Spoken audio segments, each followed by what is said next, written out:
All right, so we want to help welcome a very unique band. The best way to describe them is, I would say, a death rock Iron Maiden. We want to welcome Molly Vamp onto the show. Hey, Molly and Billy, how you guys doing, man? Hello, good. I like that description. Yeah. People ask what we are, and I'm like, I don't know, kind of Iron Maiden, but we look goth or something. I don't know. The drum beat has that very unique death rock tone and tempo to it, and then the riffs are very Iron Maiden-ish, and then the vocals kind of back it up. So Yeah, me being a big Iron Maiden fan, like it's like my all-time favorite band. That's the first thing I noticed when I was listening to your music. I was like, those riffs, man, those are some Maiden riffs. Without copying Maiden, but it's like you could tell that there's the influence there. And I was going to ask you, it sounds very like Killer's Iron Maiden's first album, the Paul Di'Anno era. Like some of your riffs kind of have that feeling. Is that more of your style of Iron Maiden, or you Iron Maiden as a whole? Like well, I'm actually like around it. I love the Blass era also. But Blaze. Totally like Paul and basically like the early Maiden. Yeah, and I can hear Billy even channeling some of that Steve Harris, man. I was like, damn. I don't know. so I think that's the uniqueness, is that you got this look that's very, you got the vampire image and the goth look.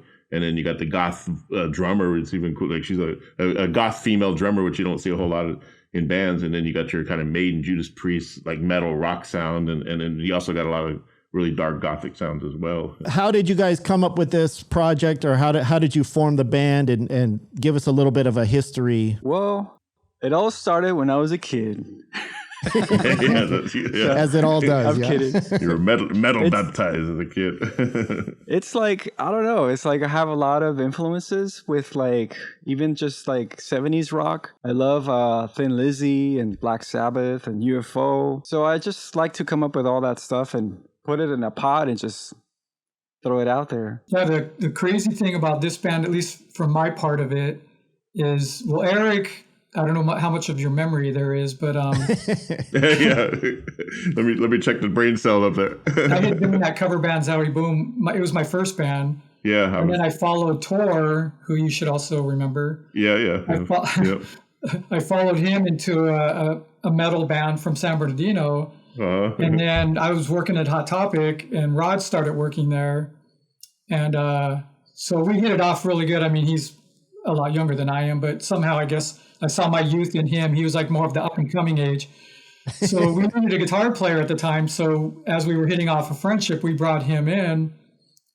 And then maybe after a year or two, I went to the Hollywood area, which was when I was hanging around with you guys and everything. And I lost touch with Rod for till about 90. We reconnected, and he had basically kind of kept that metal band going with all different members, different names. And he just said, hey, you want to jam with us? So we circled right through, and now he's the one running the band. It's his band. Yeah. So I was going to say, so it's Molly Vamp, and then your name is Molly Vamp. It started off with... Didn't I play with you guys too? I think I might have played guitar with you guys, with you and Victor. I think there was a couple times I played with you. Yeah, I can't even remember. Yeah, I know we rehearsed a few times.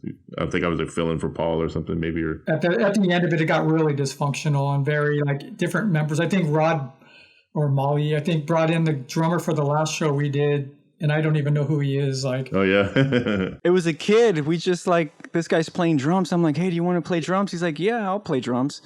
But his style was very like alternative almost. So yeah. I mean, it was different, but I could see like everything was like going yeah it's starting to explode. And it was at the Glitter and Glam of all places too. Like, yeah, we got to know Timmy through Teddy from Rebel, and okay. We would do shows with you guys there too. So it's like that was kind of our last show. I think like for some reason our old drummer and guitar player, one of the shows barely made it in time, and then we did the other show where we brought Paul in. So it was Paul, Molly, me, Victor, and some drummer guy. And okay, yeah. At that point, it was just completely falling apart. Like I don't even remember rehearsing for that show. So maybe the drummer just came in and winged it. You're still keeping contact with Victor, or no? Yeah. Every once in a while, we were like, "Yo."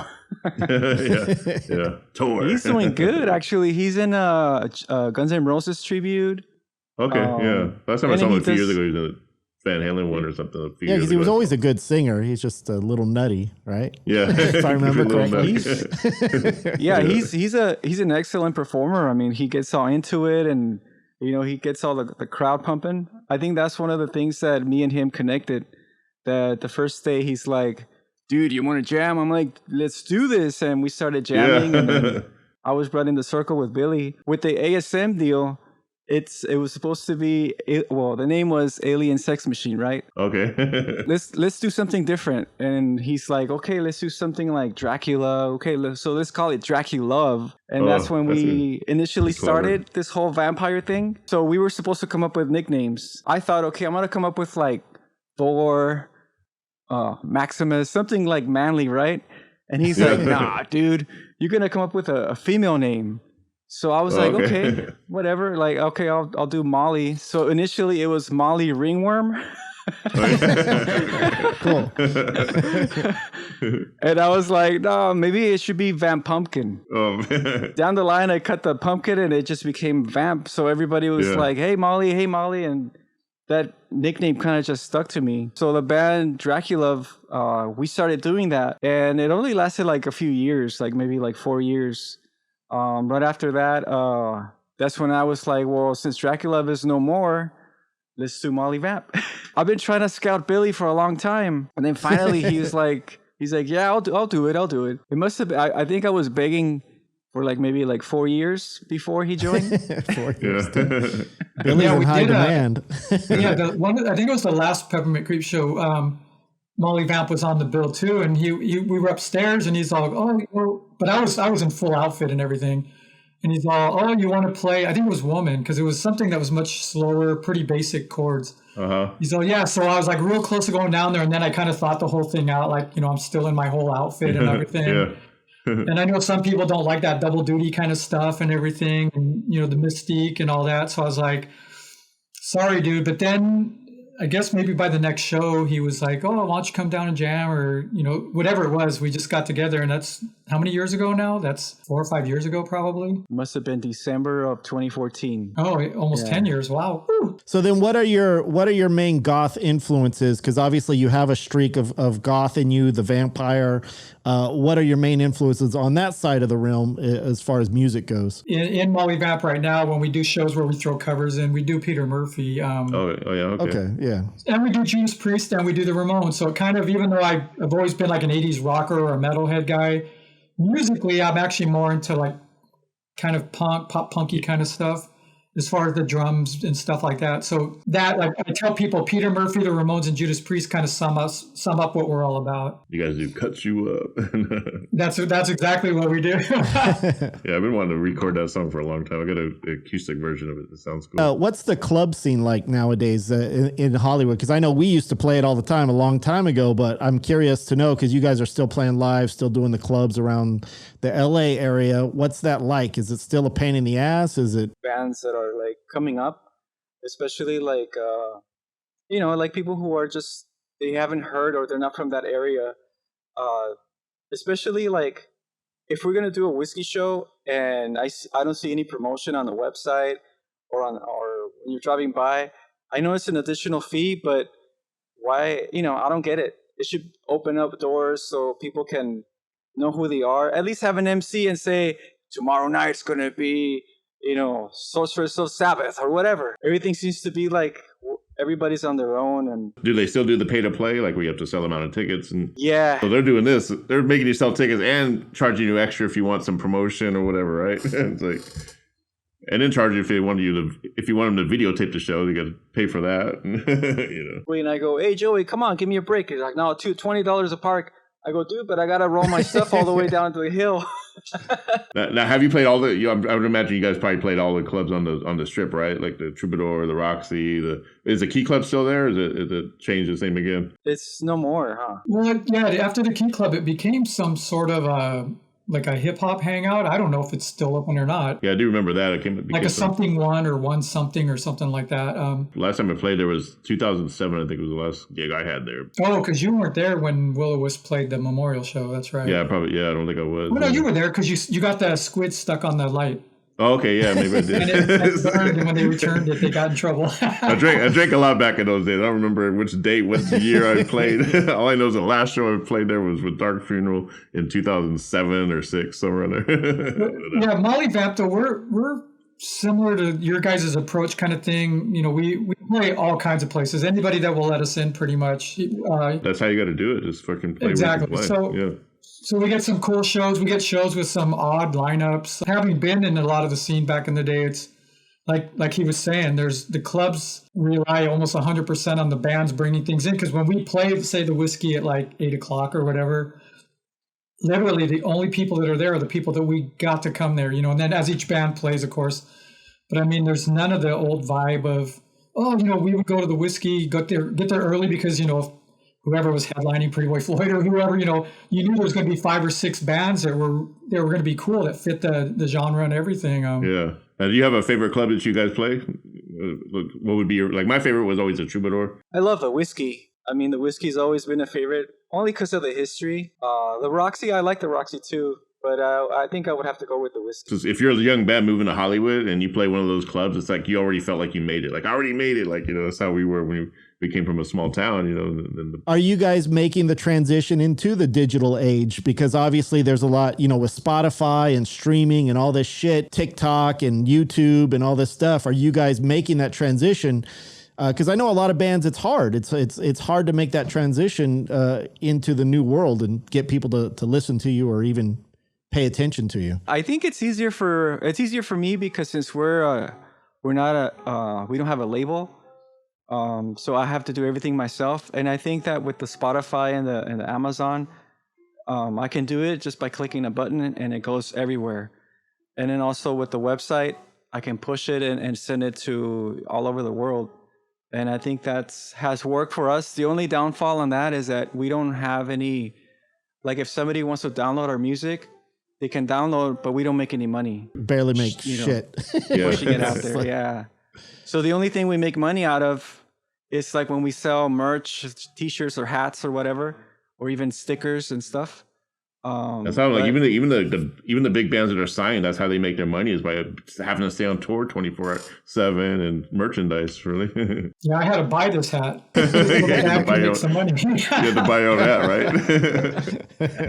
Yeah, I had to buy my own mug. I got merch royalty. Yeah, unfortunately, that's the way it works nowadays. I mean, I guess the upside is that you have total control over what you're doing, but the downside is that you know, Spotify and all the streaming services, they make all the money off it. Even Bandcamp, that seems like a joke to me. Even though you make money off of it, you can still listen to anything on Bandcamp for free. You don't have to pay, only if you want to download it. So it doesn't make any sense. And it doesn't give you the option to buy like the person's record or CD. But I do love the fact that, like I said, it takes away the control that the record companies and the radio stations had, where now you can actually go and find new music on your own, you know, without. I mean, the downfall about streaming music for bands is that everybody's doing it, everybody and their grandmother's doing it, you know. but the fact that you can actually go, like if I come across Molly Vamp and say, well, those guys look kind of cool, I'm going to hit play, and wow, okay. I love this. If I like it, I'm going to say, okay, I'm going to see if they have any physical music. If they don't, then I'll just download it or put it on my playlist. And I think that's the beauty of being able to find new music with the streaming that we didn't have back in the day. You know? See, now that's where Eric is a very generous person, and I am not. I'm just like, fuck it. I listen to it on streaming. That's cool. I don't give a shit. I ain't buying nothing. If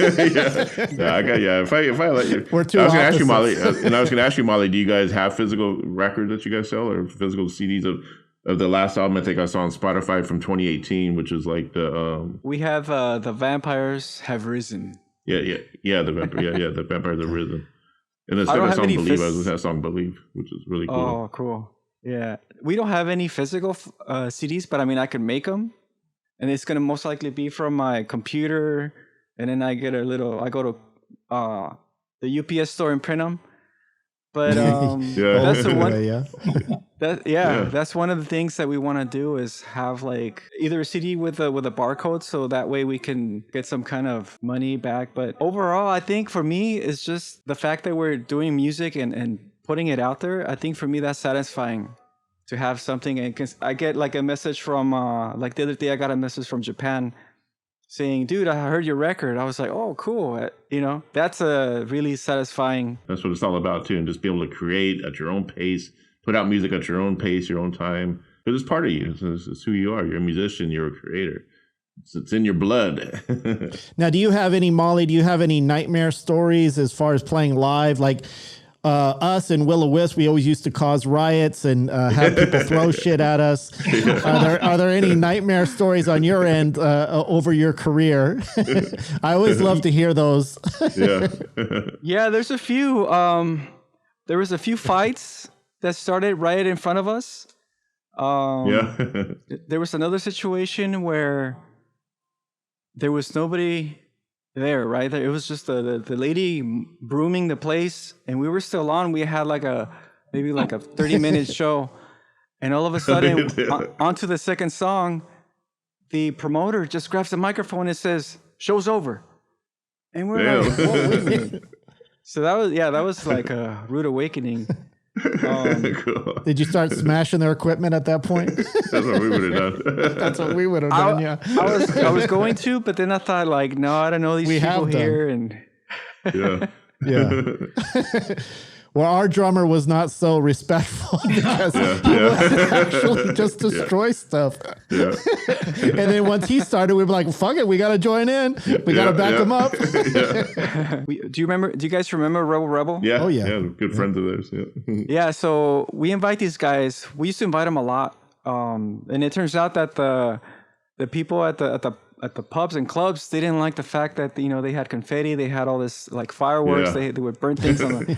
And so I was a guy at the end of their show cleaning up their stuff. You're the cleanup guy for Rebel. Yeah, that's definitely.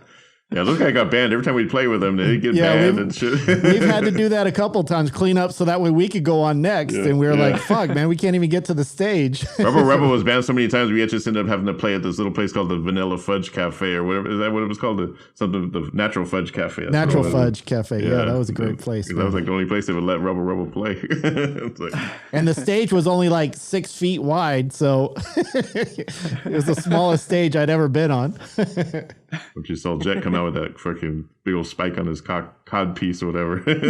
Oh yeah, you're in trouble.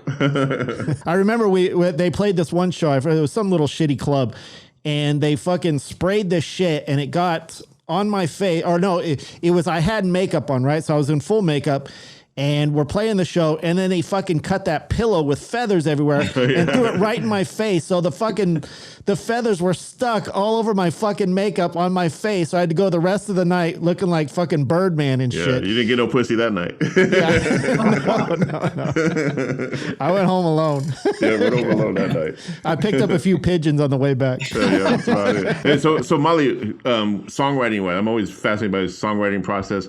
You come up with most of the riffs or all the riffs, or how does that work? Do you have the other guys contribute, like Billy and your drummer? Yeah, for everything that we do now, I'm pretty much the guy that writes all the lyrics, and I come up with the riffs. Eventually, I plan to have everybody's input so we can do something together. But for the most part, I have over 50 songs that I've written, and a lot of the stuff that I come up with are either stuff that happens to me when I was growing up, or I listen to Megadeth, or I listen to Nirvana, and I'm like, oh, this is cool. And then I get inspired. So I like the fact that I can take from even as far as jazz, like Louis Armstrong, I'll be listening to a riff and I'll be like, hey, that's a good melody. Sometimes in dreams, I'll have songs that pump in my head. And I used to wake up at 4 a.m, trying to go to the computer, trying to turn on to record the music. Yeah, I do that too. I haven't been doing it lately. Everything that we've been doing now is stuff that I wrote probably 20 years ago. The goal is to eventually move forward and start from scratch and just go at it, see what comes up. Are you guys looking for a record deal still? In other words, we know how the record industry now is way different than it was 10, 20 years ago. But there's still some pretty good labels like Nuclear Blast or Napalm Records that are still signing bands like you guys and other bands that are gothic metal. Is that something you guys are looking to do possibly, or I think Billy wanted to go for Capitol Records. I was kind of yeah, right. Casablanca Records. Casablanca. You know, it's I funny. wasn't I happy to tried. him on Casablanca Records and Film Works. It's probably now a porn studio. It's probably not even a record store anymore. No, you know who you Or a guys would record probably. company. I think who you guys would actually look good on or fit good on is that label Seasons of Mist. If you've heard of that label, you know, Christian Death's on it, a Bath, and a lot of black metal, a lot of dark gothic bands are on there, but even metal bands as well. Those are fun. Do you guys know the people from there? Because Yeah. Hold on, let me call Buck real quick. Oh, shit. we tried Hey, Buck, I got this Cleopatra. band, man. Yeah, I'm calling Molly Vamp. Yeah, you know what I'm saying? It is weird though, because if you think about They it, got like this really what basically can a record company do for you these days, other than just take part of your money? Yeah, I think what they are now, they seem like they're just more like big distributors. In other words, they will. I don't know what they pay for. I know, like Phil Lewis was telling me about the label they're on, that Frontiers record. He said, yeah, they basically give you about $18,000, and then you just got to do the rest on your own. I go, the LA Guns basically have to pay for their own free merchandise and stuff. It's like, but you know, they make the money off the tours and like, you know. I'm kind of scared of signing to a label, and then all of a sudden they take your image, they take your songs, and then you cannot perform them if you don't do good. Like if you don't sell records, because you might owe like maybe like $10,000 to make a record. And because that happened to my friend White Wizard, where he couldn't use his name, so he had to form a different band, and that's where I'm kind of like, I don't know, but yeah, that's why you just got to really have somebody to help you with that contract or read that contract. That's why everyone needs a music lawyer, you know, to look over, because you can get screwed over big time. You're publishing, they actually own the recordings. If they pay you money to record an album for that label, then they own those recordings, but you still own the music as long as you keep your publishing. Just don't ever sign off your publishing. That's where it gets tricky and hard for a lot of bands, and that's why a lot of bands get fucked over. Yeah, always keep your publishing, people. imagine you're at the studio and then the guy comes up and then he says to you, oh man, that song you're doing, no man, you're gonna do it this way, and you're like, but this is the way it is. Yeah. And the guy's like, nah, it kind of like that movie, That Thing You Do, where he goes quit. Yeah. Uh-huh. That's probably the extreme fear. All right, guys. Certainly, we appreciate you guys being on the show. If you haven't, go check out Molly Vamp. They are obviously on Spotify, YouTube. They have a bunch of videos up there. They have really cool music. It's a really cool vibe. What are you guys working on these days? Like anything you got coming up? Saturday, June 25th, we're gonna be at the Doll Hut. We're gonna be playing with Lit Soul, Sorceress of Sabbath, Black Star Sinners. Oh, we're playing with Richie Kotzen Oh yeah, how cool. at the Canyon, yeah.